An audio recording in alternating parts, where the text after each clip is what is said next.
Yo, here we go. We're back again. I missed you, babies. And now that we're here, let's go ahead and get into this episode of Dash It Out. Now, welcome to the Dash It Out Show podcast. For everyone new to the podcast, this is a fun podcast, a quirky podcast, and a messy podcast for all you unique viewers and listeners, just like my motherfucking self. Didn't I say it was going to be messy? On today's episode, my co-host is a jackhammer. Yes, a jackhammer, okay? Well, he's known as the jackhammer in the world of business, real estate. He brokered the deal between New Balance and Heidi Klum, which created the infamous HKNB brand, should I say. In return, he also negotiated a lot of strategic partnerships with major companies such as the New England Patriots. Woo! And as well as Lacoste and Madison Square Garden, Radio City Music Hall, which I love, and Madame Tussauds Wax Museum. And he's here with us today on the Dash It Out Show. And he's going to talk about how he lost his multi-million-dollar business and how he made a major comeback. So without further ado, let's go ahead and get into it. This is the Dash It Out Show. And my name is Vic Tour, your host today, and my co-host, as you don't know, is going to be Mr. Myron Welik. Okay, let's go ahead and get this popping. Don't hold back how you feel. Welcome to the platform for the misunderstood and creatives alike. So roll a joint and pour a shot. You're listening to the Dash It Out podcast, the show that brings your after hours talk to daytime. No wrong opinions and all unfiltered. With your host, Vic Tour.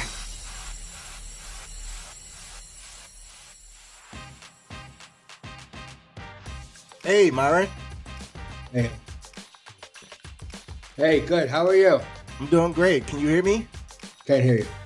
You can't hear me? Yeah, I hear you now. Yeah. Okay, perfect. But so I went ahead and introduce you to everybody. So I'm gonna what I'm gonna have you do is go ahead and just reintroduce yourself so everybody know exactly who you are and what you're about. Okay, yeah. So I'm my name. Okay, we're starting now. How long do you need me for? Just let me know, please. As far as recording time? Yeah, just so roughly. I mean, honestly, Myron, no more than 30 minutes. I mean, this is like a 40-minute podcast, but 30 minutes is typically the most. Good. And what's your name? My name is Vic Tour. You can just call me Tour.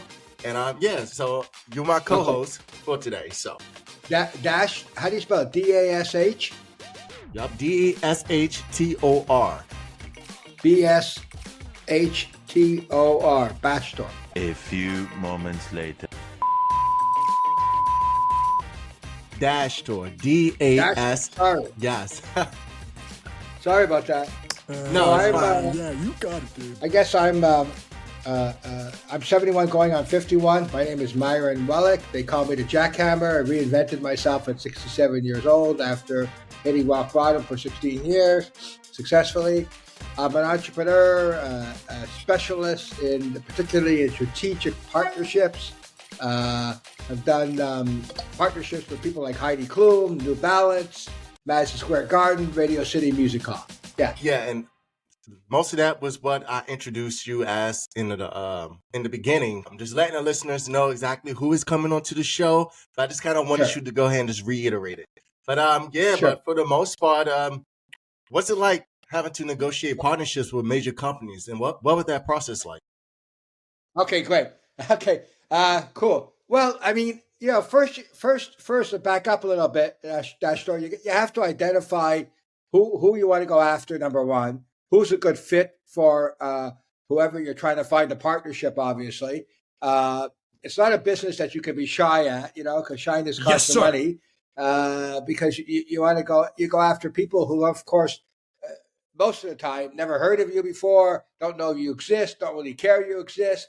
So you have to also you have to be strategic. So you have to know or have enough confidence and experience to know you're also bringing something to the table, because a partnership by definition or extension is a 50-50, just like a relationship, So if it's not 50-50, it's 0%.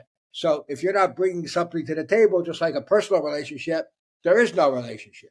And there's no purpose for anybody to even entertain a thought of doing a strategic partnership. So those are some high thoughts that people have to keep in mind. Is who are potentially a list of fits for whoever you're going after, why, and what do you have to offer the potential partners so they would even be interested in talking to you. That's paramount, obviously. And then you have to have a lot of balls. You can't be shy, like I said. Shy don't cost you money. Yeah, because you're going at, like I said, you're a lot of it, unless you know somebody, which could happen, you're lucky. It's a warm call or a warm introduction or referral. You're basically cold calling, cold emailing, which is always, it's like climbing Mount Everest, treacherous, to say the least, and emotionally exhausting. So those are a couple of very important ingredients that I think that's important to keep in mind when you're going after a strategic partner. Okay. So those are a couple of important high-level things, Dashler, that I think one has to keep in mind. Going after strategic partnerships is it's like being out in the rough terrain. It's almost like a bit of a war, a battle. It's a, to say the least, it's quite a challenge. What the fuck? I can believe that. And like you said, you got to have something of interest, right?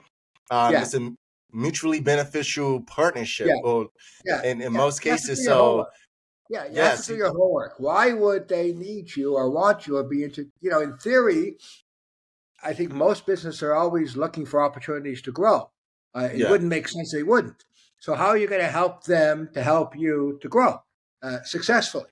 If you can't address that, don't reach out to them. If you can, go for it. And that's valuable. In fact, one of my mentors gave me some very, very strong advice when I was getting into music, or the entertainment business, should I say. And it was like one of the things that a lot of people don't seem to understand is that everyone wants to get in, but not a lot of people are willing to manage to find a way to stay in. So, most businesses, they want you not only just for that moment, but they want to think about the long-term turnaround.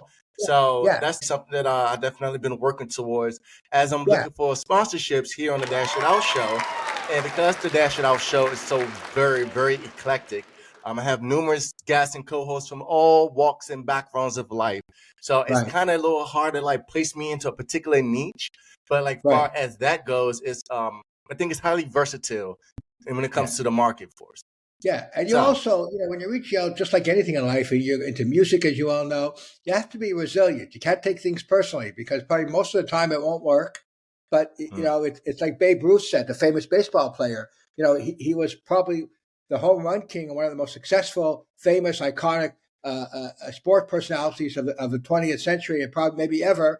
And they asked him, the secret to success, why did he hit so many home runs? And it gave a very, not dumb, but very obvious answer. It's true because he had so many strikeouts, and that's the truth. It's simple, but it's very profound, and it's a metaphor, and you got to keep trying.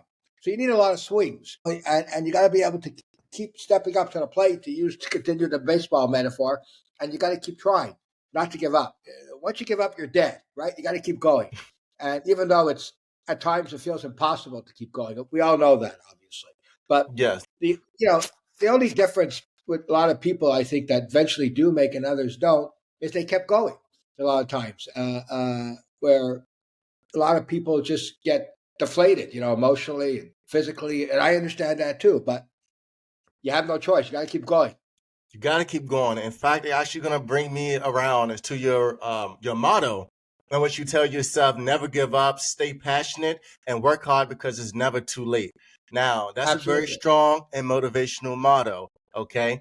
Was this a motto that you use throughout the duration of your life, or was it something that kind of came about towards the middle or the beginning of your career stages? Yeah, absolutely, Dashtar. The other big one is that whether you're 20 years old or 80 years old, this is what I have to say, whatever you want to do, do it, because one day you'll wake up and you won't be able to do it. You're going to run out of time. And whether you're 20 or 30, you're still going to run out of time. It's just that you don't believe that you are because you're so far, you think you're so far away from it, where you are. 80 years old, you're more cognizant of it because you're not so far away from it. You know what I mean? But it doesn't matter. But we all know it just, you are going to run out of time eventually. So everyday loss is a loss. Approach things, if you really want it bad enough, with a sense of urgency. Okay? Make it paramount, because the only thing that's a cliche, but it's not, we can't get back to time. So you can do everything else. You can make mistakes, failures, all, but you can't get back to time. So just keep that in mind. You're going to let days go by. That's at your expense. You'll never get those days back. It's obvious, but it's not so obvious the way a lot of people live. A lot of things are obvious, but they're not obvious until you experience them. Okay? That's why a cliche is a cliche. It's for that particular reason. So, and the other thing I like to say is, I say shyness costs you money. You can't afford to be shy. I mean, you want something, go after it. You be polite, you be respectful, but you got to be driven. Okay, Right. You have to have a killer instinct, and I mean that in an affectionate way. But you have to have you have to have a sense of self reinforcement, because if you're not, you're dead. The world's just going to roll over you like a deer tractor. I mean, you have no choice. There's especially now with the advent and the explosion of social media. More so than I was growing up, where the whole world sees the same things if it wants to see it at the same time and a million times, like that over. That's good and bad, but it is what it is. It doesn't really matter. That's the reality. Like today's Friday and I'm talking to you. You're not going to go back. So all those things I think are cognizant, are important. Whether you're 80, 70, or 20, it's irrelevant, the age. Yeah, it really is. And the fact is, like you said, time is crucial. Time is of importance. And even if you're working like a 9 to 5, or if you have a multi-million-dollar business, regardless of what it is that you're doing, you are getting simply paid for your time. Either intentionally or unintentionally, you are inadvertently getting paid for your time, your efforts. Your efforts is put in from the time that you put in. You're paying yourself or somebody else is. I mean, just the fact Or that you and I are investing in yourself. Yeah, when you and I are talking today, my hat's off to you. It's phenomenal. You know what I mean? As you recognize it, you see the opportunity. Tremendous respect for you and your colleagues and your podcast. Just the fact that we're doing this is phenomenal. Really phenomenal. You recognize something, you see something, you want to understand, you want to learn, you want to share it with your audience, your colleagues. That's the whole point of this. Otherwise, why the hell are we doing it? So Exactly. Not everybody does that like you do. So, having said that, the other thing I live by is that. To me, also, if you can find someone or someone finds you that you love, that's the key component. To me, I know it may sound a little absurd, and you got to be lucky. There's no question. But I also love it. I'm just looking at it now. Something that I live by too is that, remember, everything that you cherish in life also demands an obligation. What did you say? And that's very profound. It's very true. So whatever it is that you cherish, your dog, a woman, a man, whatever it is that you really care about, there's a responsibility to it. There's accountability to it, and a thing called love. If you can, I mean, it's a very you gotta be lucky. There's no question you gotta be lucky if you can find. But I think ultimately what separates us from the barbarism is a thing called love. There's no question. I can't stress that enough. Okay, I really like that. That's very powerful. Anything that you love kind of comes with a bit of an obligation.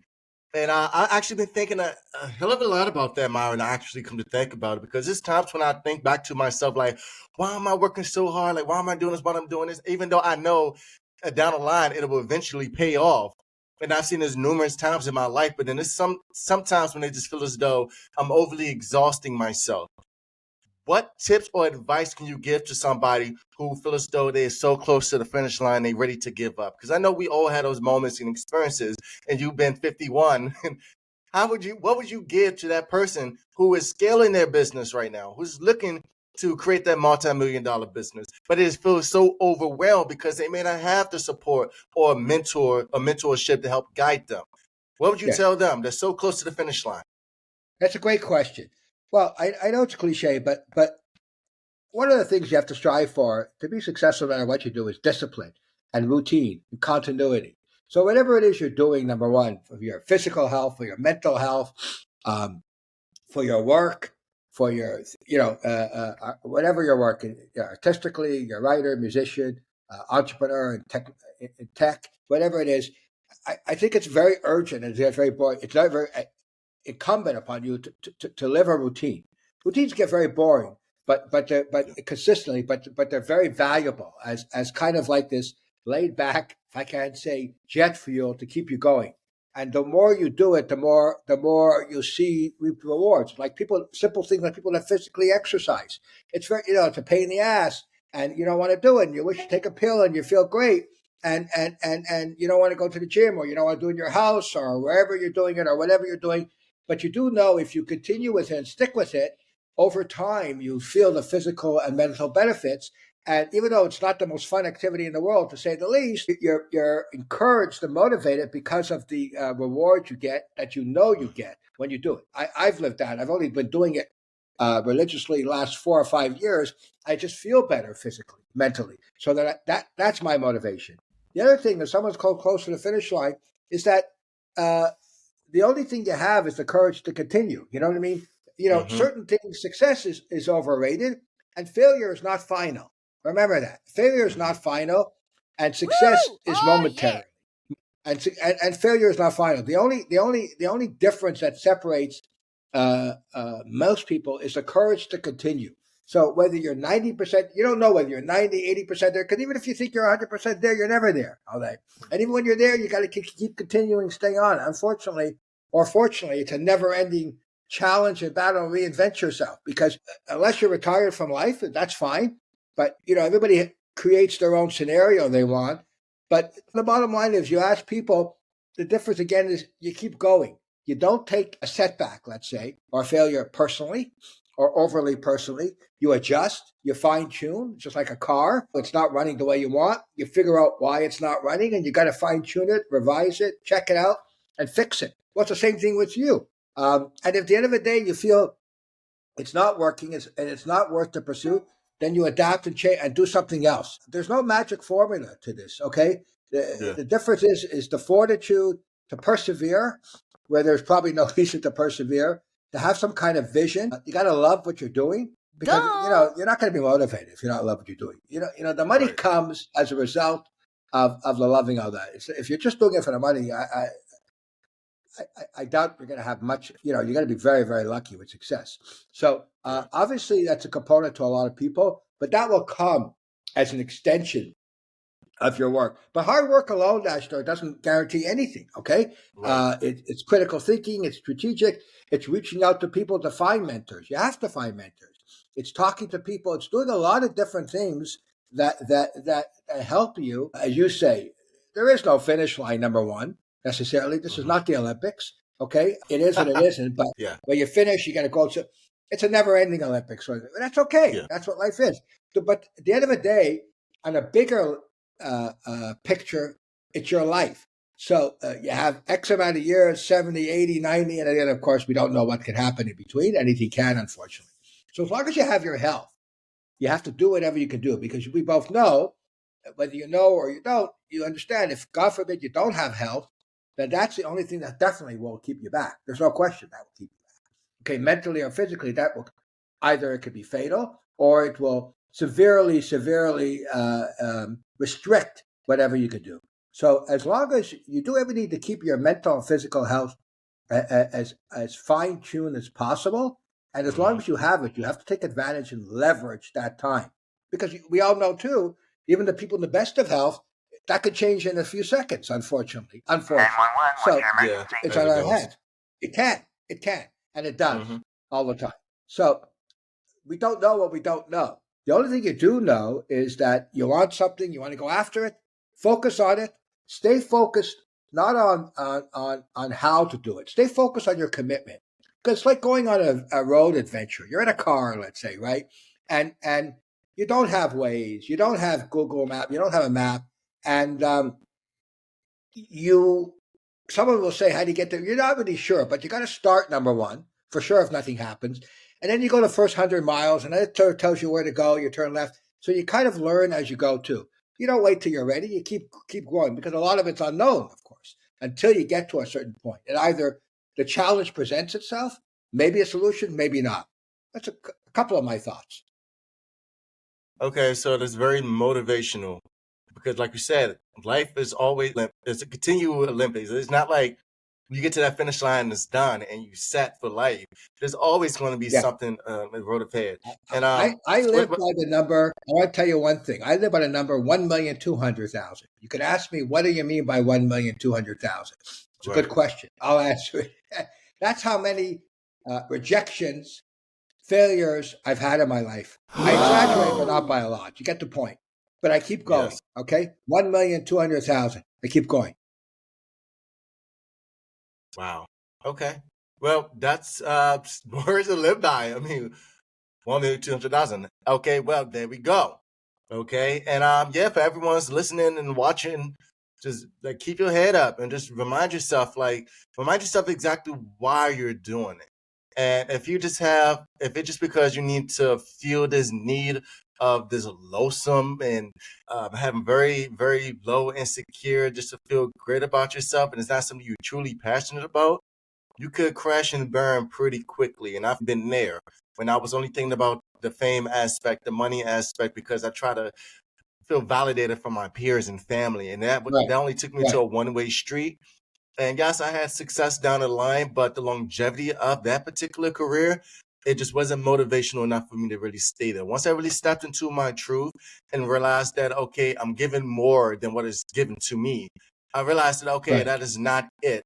And yeah, I mean, some people is in the wrong Olympics. Just saying, some people need to be in hurdles instead of, instead of running track. Just saying, some people need to be playing baseball instead of playing football. But shut the fuck up. It's a little bad, crazy fucking analogies. But yeah, No, you get the gist of the what I'm other saying. thing is, the other thing is, you got to want it bad enough.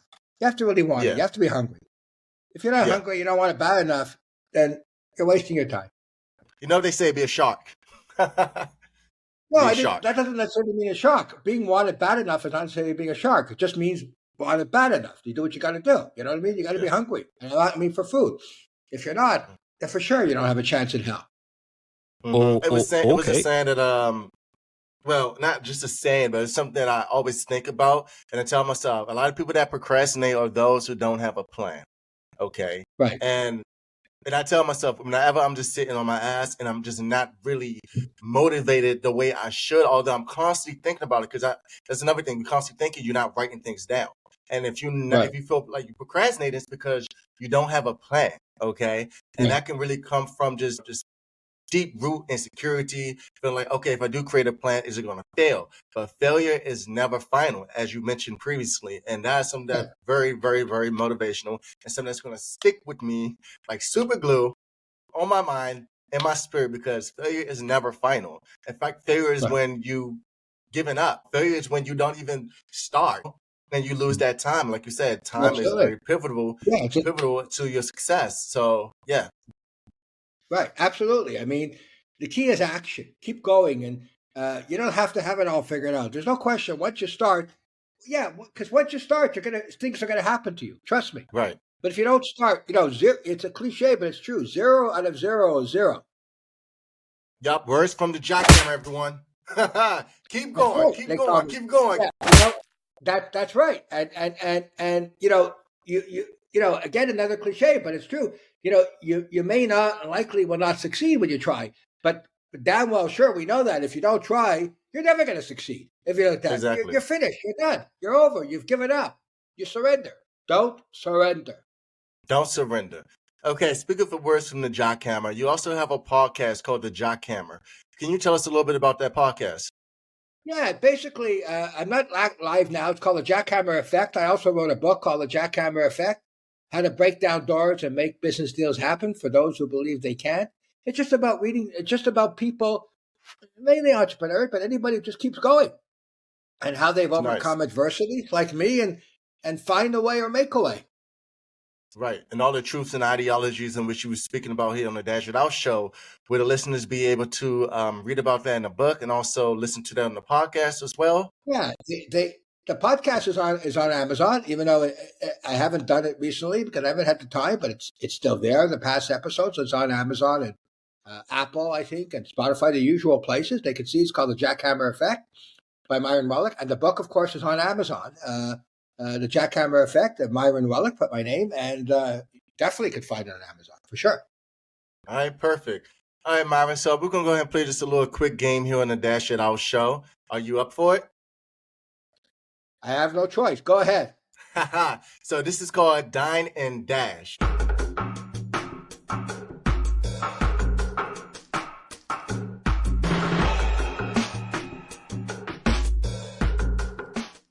Now, essentially, what Dine and Dash is just a lightning round. You just choose either or from the questions in which we're going to ask you. And so let's go ahead and get this started on this lightning round of Dine and Dash. Here we go. Go ahead. First things first. Sharks or whales? Whales. Tesla or Rolls Royce? Tesla. That's cool. Debit or credit? Credit. Or credit? Credit? Got you. Credit. Got you. Hotels or Airbnbs? Oh, I'm liking Airbnbs now. Okay, now with the Airbnbs. I love the hotel just for the services. Okay. Okay, I like them both. Thanks. Okay, Hershey's or Snickers? Snickers. Snickers. Yeah, Snickers. Plane or train? Plane. Now, you know what? It depends. If I have the time, I love the train. Let me qualify. I've taken it. If I have the time, I prefer the train. I love the train. I've not taken it too often, but I've taken it a few times in Europe and in North America, and not often, unfortunately, because I haven't had time. But I have even recently, just last year, I took the train in Italy, and it was phenomenal. And phenomenal. So if I can, not always, I prefer the train. Okay, so Uber Eats or DoorDash? Oh God, I don't know. I like Uber Eats, I guess. I think that's just a popular opinion. Big difference to me. It doesn't matter either. But anyways. Okay, Apple or Android? Apple. Apple? Because I'm used to it. Stick to what you know. I'm more of an Android myself. What I know. I don't know Android. No comment. I just don't know them.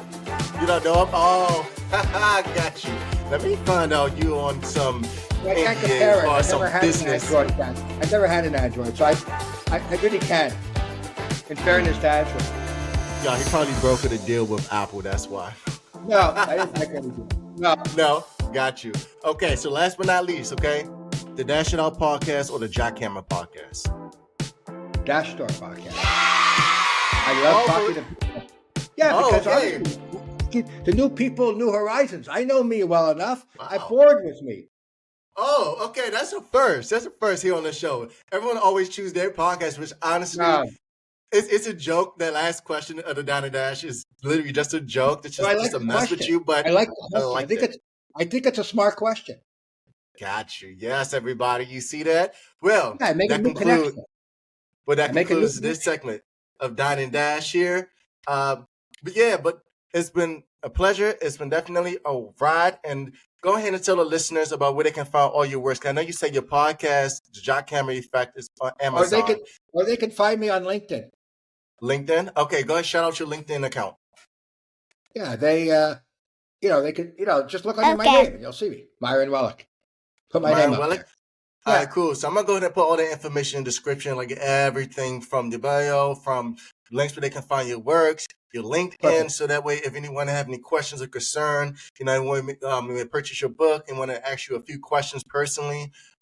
So listen to see if we can get a bit of more of an extension of you from the Dash It Out show. But for the most part, I'm sorry, let me know.